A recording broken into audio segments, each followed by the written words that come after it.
Hi there, this is S.J. Thomason. I came across a rather amusing video that was called Godless Engineer Response Condensed by Converse Contender.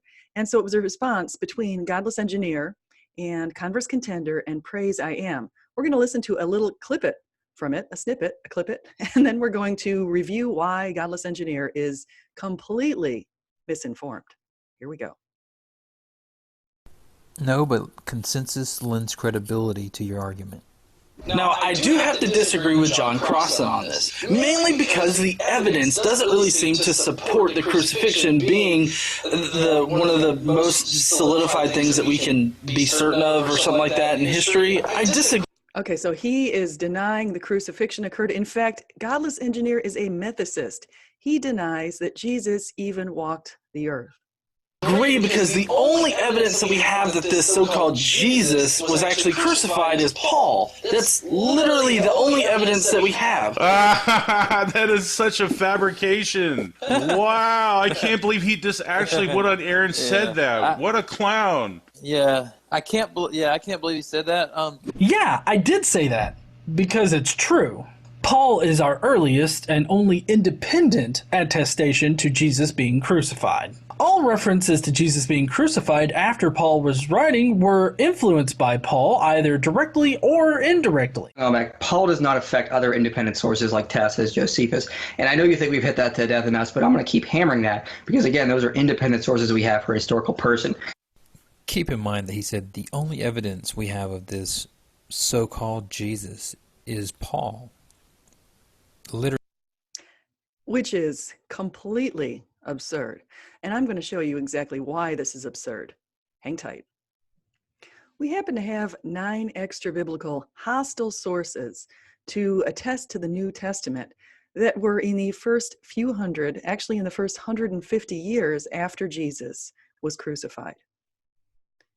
Josephus, who was born in 37 and lived to 100, said, "At this time there was a wise man who was called Jesus. His conduct was good, and he was known to be virtuous.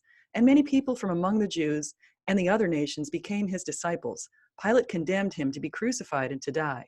And those who had become his disciples did not abandon his discipleship. They reported that he had appeared to them 3 days after his crucifixion and that he was alive. Accordingly, he was perhaps the Messiah, concerning whom the prophets have recounted wonders." Tacitus, who lived between 56 and 117 AD, said as follows: "Consequently, to get rid of the report, Nero fastened the guilt and inflicted the most exquisite tortures on a class hated for their abominations, called Christians by the populace. Christus, from whom the name had its origin, suffered the extreme penalty during the reign of Tiberius at the hands of one of our procurators, Pontius Pilatus.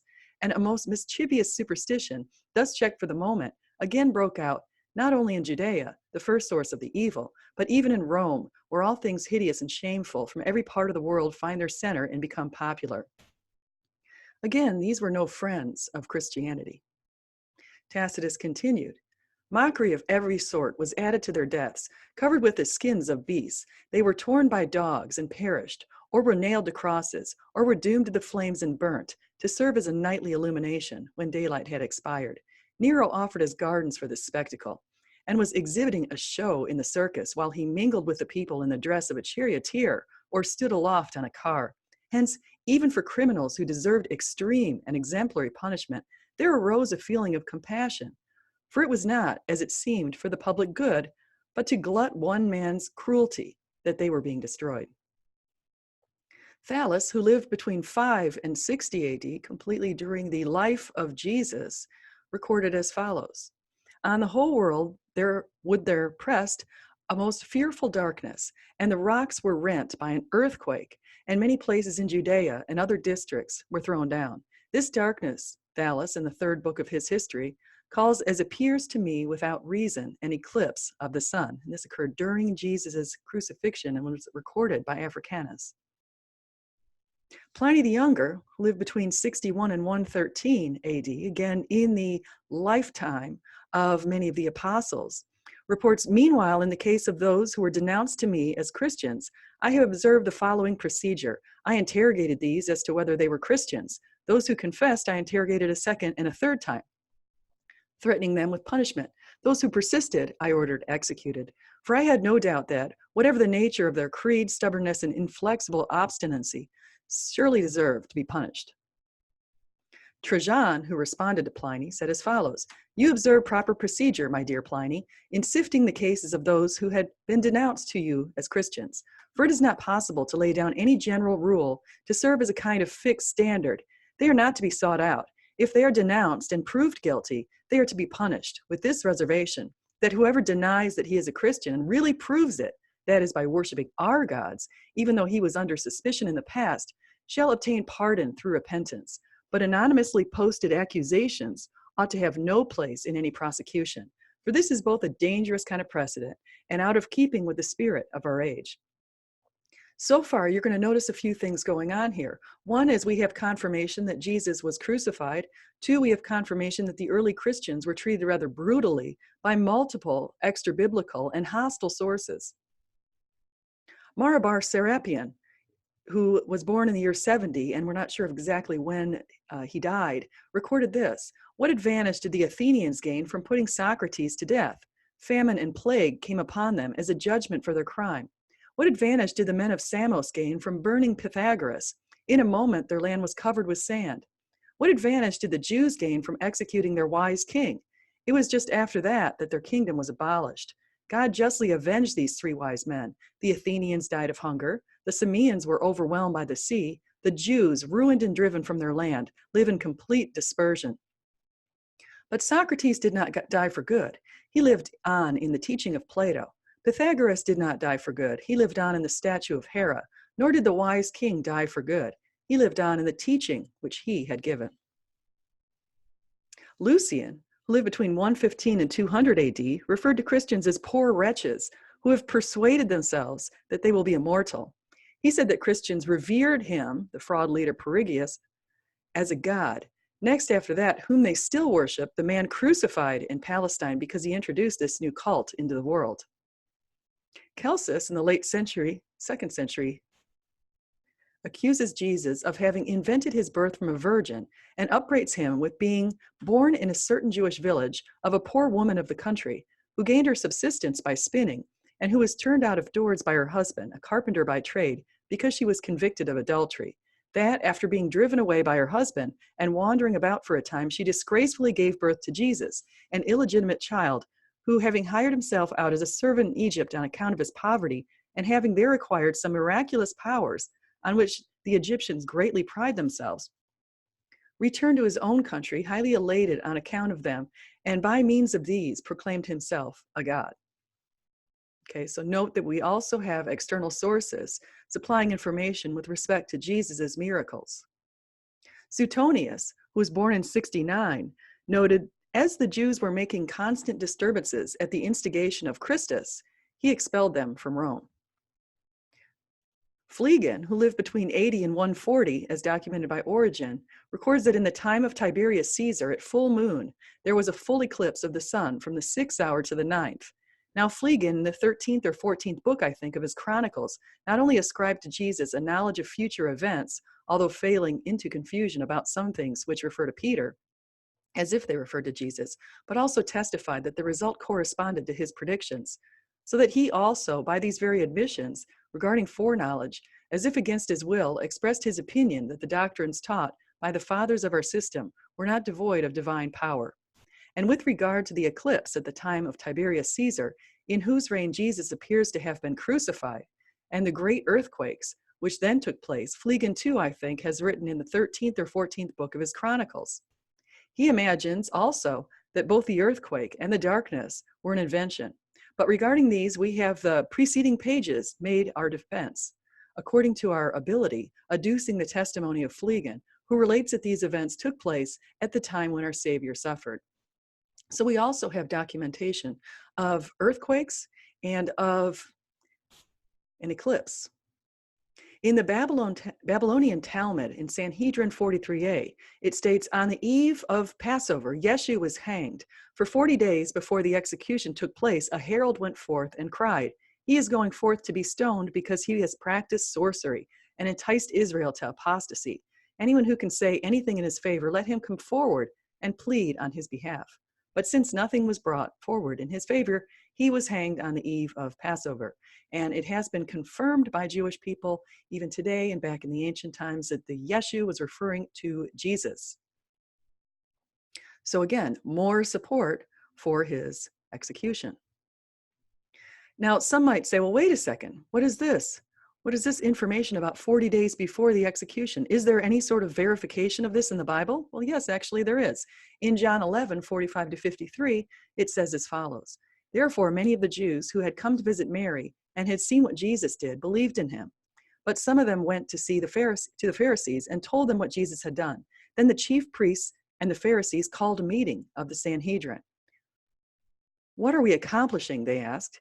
Here is this man performing many signs. If we let him go on like this, everyone will believe in him. And then the Romans will come and take both away our temple and our nation.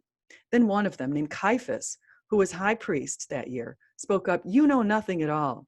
You do not realize that it is better for you that one man die for the people than that the whole nation perish. He did not say this on his own, but as high priest that year, he prophesied that Jesus would die for the Jewish nation, and not only for that nation, but also for the scattered children of God, to bring them together and to make them one. So from that day on, they plotted to take his life. Therefore, Jesus no longer moved about publicly among the people of Judea. Instead, he withdrew to a region near the wilderness, to a village called Ephraim, where he stayed with his disciples. And of course, you know when he came out, just not too long later, for the Passover week. Now, is there scholarly support for the earthquake? Sure, we have ancient support, but do we have any support in geology? Well, we actually do. Scholars have reported that devastating earthquakes occurred in Jerusalem during Christ's death. Mallet, 1853, Rig, 1941. This occurred in a region that includes the Dead Sea Fault, which is a plate boundary that separates the Arabian Plate and the Sinai subplate, according to Garfinkel, 1981. This fault has been active since the Miocene, according to Kagan, Stein, Agnon, and Newman, 2011. And the fault is still active today, according to Deliso and Fadani, 2014. The fault extends from the Red Sea in the south to the Taurus Mountains in the north.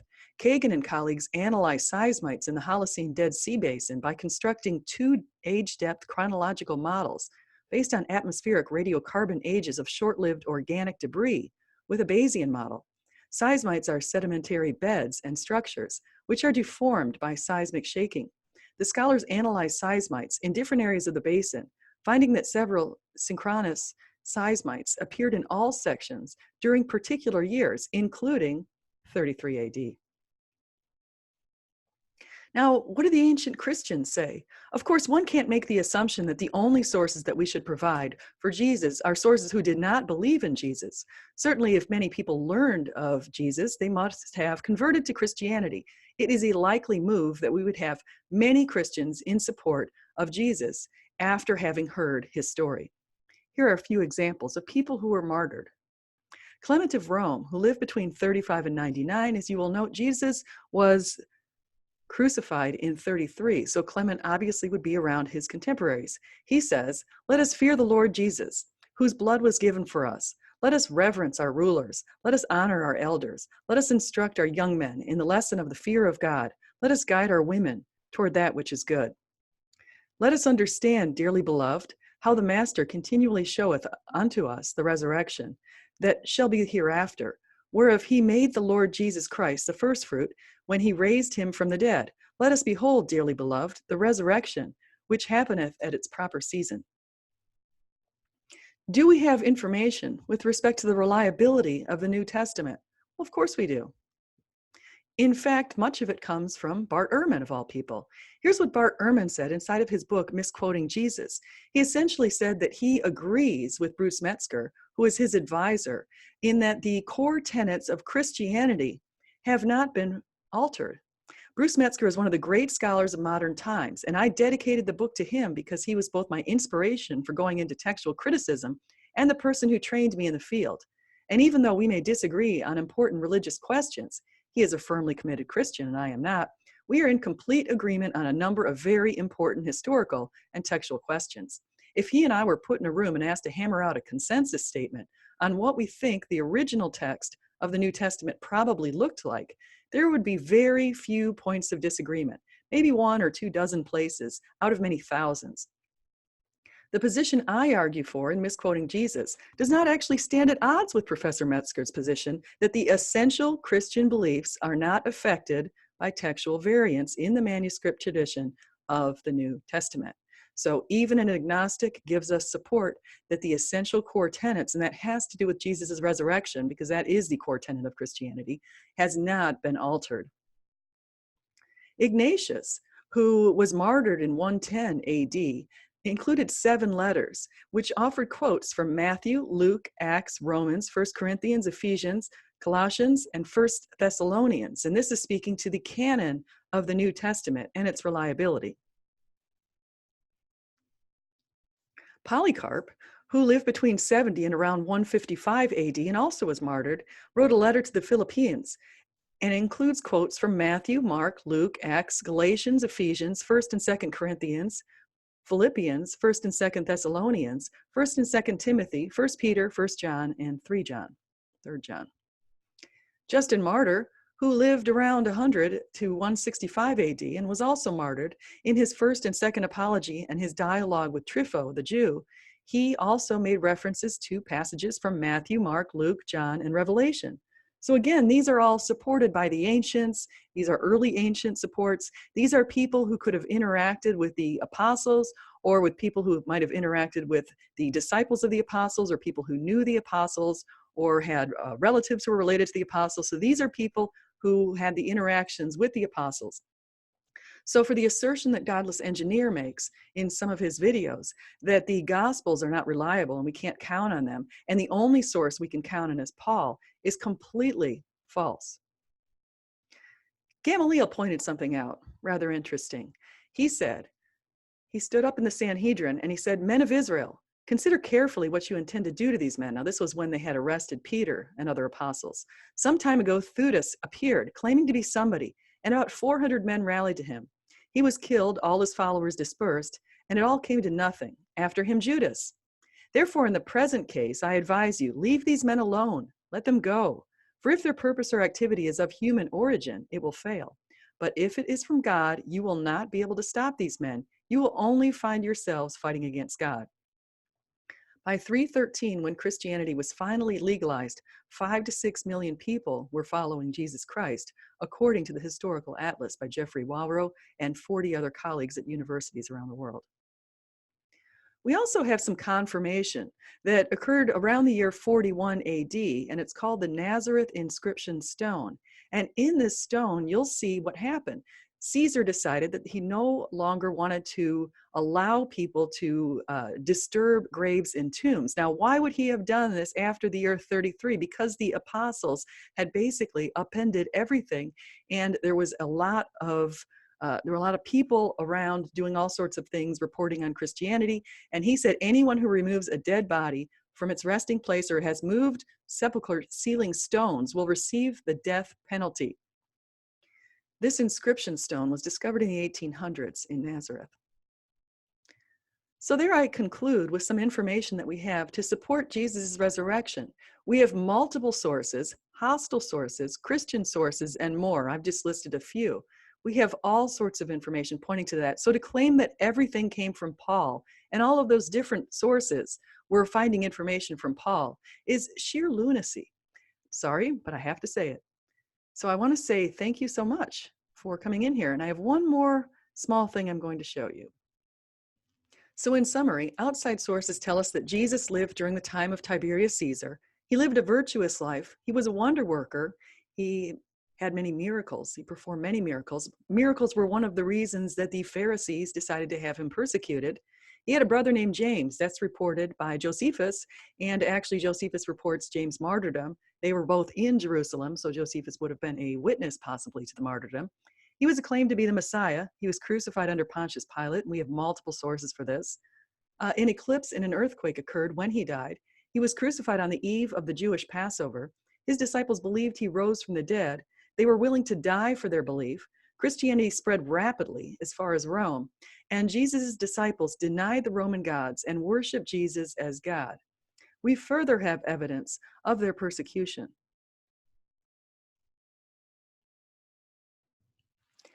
Acts 7:54-60 documents the stoning of Stephen, while Acts 12:2 documents the way Herod Agrippa put James, the brother of John, to death by the sword. Paul was also stoned, beaten, jailed, which he documented in his New Testament books. His beheading by Nero was documented by Origen, Tertullian, and Dionysius of Corinth. The martyrdom of Jesus' half-brother James was documented by Josephus, Hegesippus, and Clement of Alexandria. Peter was crucified upside down, as confirmed by Eusebius, the first church historian, in his book Ecclesiastical History, and also by Dionysius of Corinth, Tertullian, and Origen. And what other sources do we have for Jesus? Well, here's what we have. We have 9 traditional authors of the New Testament: Matthew, Mark, Luke, John, Paul, the author of Hebrews, James, Peter, and Jude. We have 20 early Christian writings outside of the New Testament. These are Clement of Rome, Second Clement, Ignatius, Polycarp, the Martyrdom of Polycarp, Barnabas, Didache, Shepherd of Hermas, fragments of Papias, Justin Martyr, Aristides, Athenagoras, Theophilus of Antioch, Quadratus, Aristo of Pella, Melito of Sardis, Diognetus, Gospel of Peter, Apocalypse of Peter, and the Epistula Apostolorum. 4 heretical writings: the Gospel of Thomas, the Gospel of Truth, the Apocryphon of John, and the Treatise on Resurrection. And then, of course, we have 9 secular non-Christian sources, which I have mentioned today. You can note here their positions. So Josephus was a Jewish historian, Tacitus was a Roman historian, Pliny the Younger was a Roman politician, Phlegon was a freed slave who wrote histories, Lucian was a Greek satirist, Celsus was a Roman philosopher and anti-Christian polemicist, Bar-Serapion was a prisoner awaiting execution, Suetonius, and Thales. So in case someone approaches you and tries to claim that Paul reached out to all of these people and they all used him as their source for their information about Jesus, you can respond with multiple sources. We have 42 sources, 33 Christian and 9 secular sources within the first 150 years that provide ancient support for Jesus, his crucifixion, and his resurrection. So the big question you must ask yourself now is, since the early Christian apostles were in a position to know the truth, why did they do what they did? Why did they worship Jesus and keep following him during decades in which there was terrible persecutions going on, such as that from Nero? Well, because they had the truth and they had personal knowledge of it. Thank you so much for your time. Please like, subscribe, and come again.